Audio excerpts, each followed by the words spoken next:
حضرت حارث بن مالک انصاری وہ بیان کرتے ہیں کہ ایک مرتبہ میں حضور علیہ الصلوۃ والسلام کے پاس سے گزرا تو حضور علیہ الصلوۃ والسلام نے مجھ سے پوچھا، اے حارث، تو نے صبح کیسے کی ہے؟ تیری صبح کیسے ہوئی؟ عرض کی، یا رسول اللہ صلی اللہ علیہ وسلم،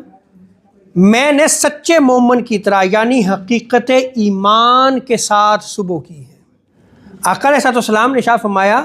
ہر شے کی کوئی نہ کوئی ایک حقیقت ہوتی ہے، تمہارے ایمان کی حقیقت کیا ہے؟ انہوں نے عرض کی، یا رسول اللہ، میرا نفس دنیا سے بے رغبت ہو گیا ہے اور اسی وجہ سے میں اپنی راتوں میں جاگتا رہتا ہوں، بیدار رہتا ہوں، اور دن روزے کی حالت میں رہتا ہوں اور پیاسا رہتا ہوں، اور حالت یہ ہے کہ گویا میں اپنے رب کے عرش کو سامنے ظاہر دیکھ رہا ہوں، اور اہل جنت کو ایک دوسرے سے ملتے ہوئے دیکھ رہا ہوں، اور دوزخیوں کو تکلیف میں چلاتے ہوئے دیکھ رہا ہوں۔ یا رسول اللہ، میرا یہ حال ہو چکا ہے۔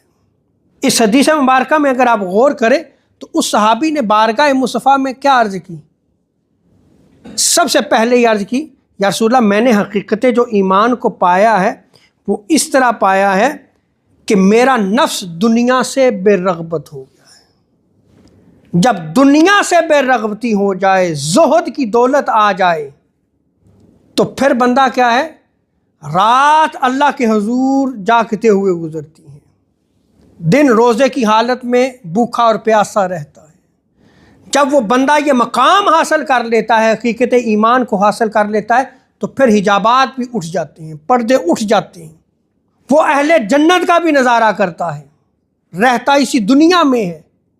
لوگوں کے ساتھ چلتا پھرتا ہے، لیکن چونکہ اس نے حقیقت ایمان کو حاصل کر لیا،